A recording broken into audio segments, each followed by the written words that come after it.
उस समय ऐसी परिस्थितियां थी कि विपक्ष ने पार्टिसिपेट नहीं किया। अब की बार विपक्ष ने भी पार्टिसिपेट किया तो हेल्दी डिबेट हुई, जिसको मुख्यमंत्री जी ने भी उसकी सराहना की और जितने लोगों ने लगभग 189 लोगों ने पार्टिसिपेट किया।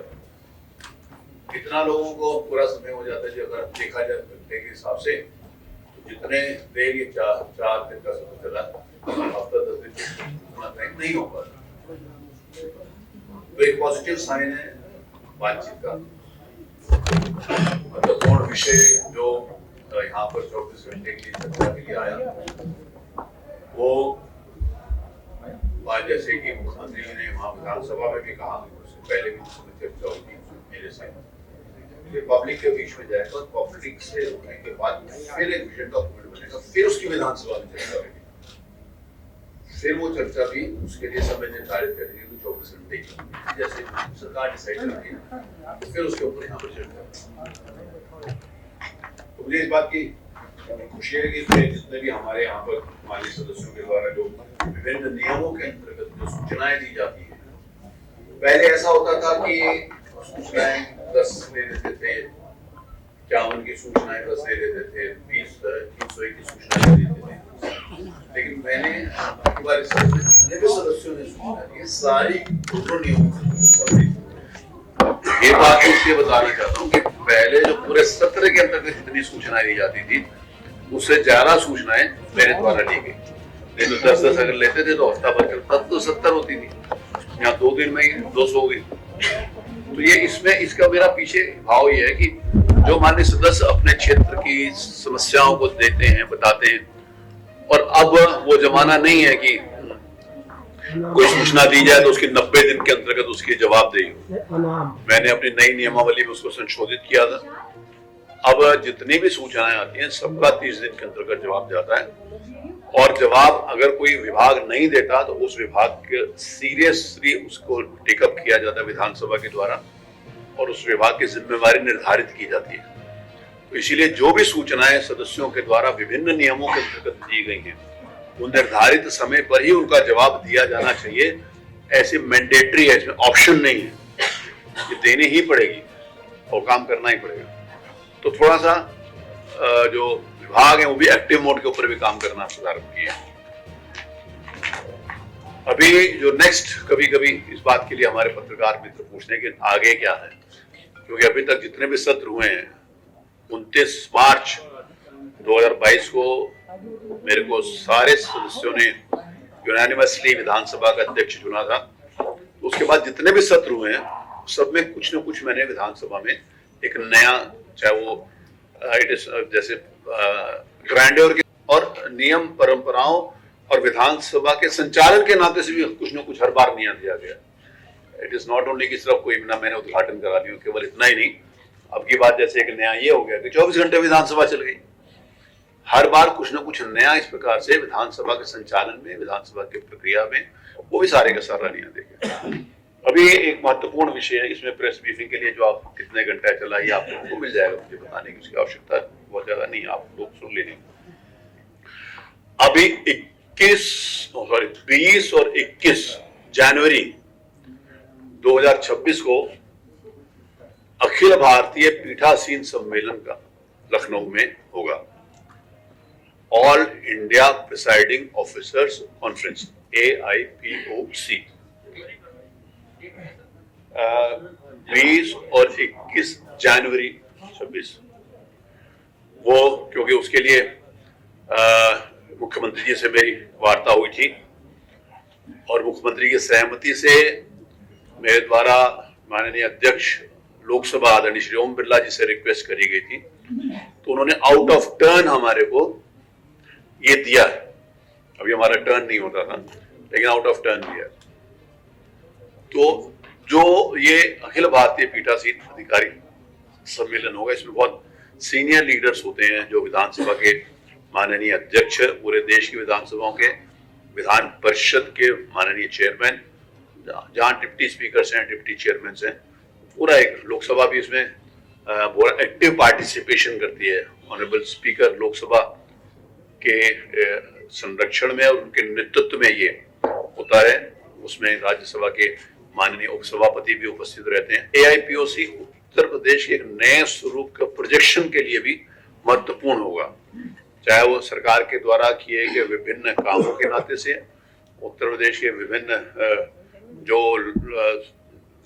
सरकारी योजनाएं हैं उनका भी उनको भी वहां पर दिखाया जाता है, उनको शेयर किया जाता है, और विधानसभा के नाते से भी, क्योंकि मैं इस बात को कहता हूं कि विधानसभा उत्तर प्रदेश की आज देश की लीडिंग विधानसभा है, तो इस नाते से भी ये यूपी के लिए एक महत्वपूर्ण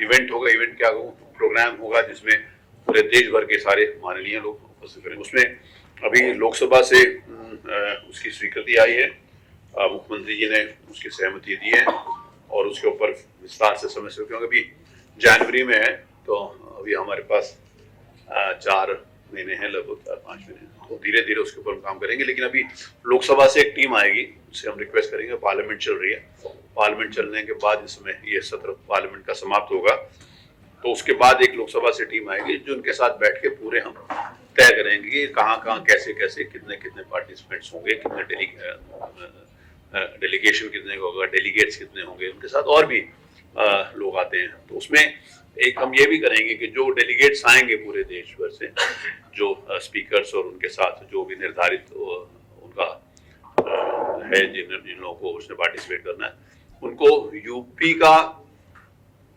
एक भ्रमण भी मुख्यमंत्री से जैसे का एक ऐसा उनकी अपेक्षा थी, उनकी इच्छा है कि जो लोग यहाँ आए वो यूपी में चाहे अयोध्या के दर्शन करें, चाहे बाबा काशी विश्वनाथ जी के दर्शन करें, चाहे काशी जो हमारा बौद्ध सर्किट है कुशीनगर, उधर जाएं, चाहे वृंदावन जाएं, तो उसके लिए भी सारी की सारी व्यवस्थाएं सरकार के द्वारा उसके लिए की जाएंगी। तो ये जो, क्योंकि उसके इसका जो आयोजन होता है वो विधानसभा में ही होता है। साल में हर वर्ष एक, ये लगभग 100 ईयर्स, कितना 86वां है ना, 86, लगभग 100 ईयर्स हो गए इसको चालू किए हुए, लेकिन ये 86 था, बीच में कुछ वर्षों में नहीं हुआ होगा, कोविड में नहीं हुआ, इतनी परिस्थितियों के अंदर नहीं हुआ, लेकिन 100 साल से ज्यादा all India president officers conference को होते हो गए, ये 86वां है। नहीं, पिछला पटना में हुआ था, उसके पिछले साल वाला मुंबई में हुआ था। साल में एक बार होता है। तो वो पिछली बार जो 2025 में था वो जनवरी में पटना में हुआ था, तो 2024 में जनवरी में महाराष्ट्र में हुआ था। तो ये उसका है, इस बार हमारे यूपी को ये होस्ट करने का माननीय मुख्यमंत्री जी की मतलब उनके जो पूरा बिना गवर्नमेंट के उसके नहीं होते, उनके द्वारा ये कहा गया, अपेक्षा करेगी हो, तो मेरे द्वारा ओम बिरला साहब से कहा गया, माननीय अध्यक्ष लोकसभा जी से, उन्होंने इसकी सहमति दी है। तो ये एक महत्वपूर्ण विषय था। बाकी आप लोगों से बैठने का कोई ना कोई बहाना ढूंढता है। इसमें देखिए, ऑल इंडिया कॉन्फ्रेंस में जो विधायिका से संबंधित इश्यूज हैं उसके लिए विधान लोकसभा हमारे को भेजेगी कि इन पॉइंट्स के ऊपर चर्चा करनी है। अभी उन्होंने उसकी सहमति दी है, तो फिर वो टॉपिक्स निर्धारित करते हैं, उसके ऊपर डिबेट होती है, तो वो अलग अलग समय के लिए अलग अलग करते हैं, अलग अलग जगह। तो अब की बार जो वो उसके लिए थीम निर्धारित करेंगे, उसमें 2-3 विषय होते हैं जिसके ऊपर सारे सदस्य जो देश भर के उसके ऊपर अपने विचार रखते हैं, फिर उसका एक रेजोल्यूशन बनता है, फिर उसको फॉलो अप होता है फिर उसके लिए।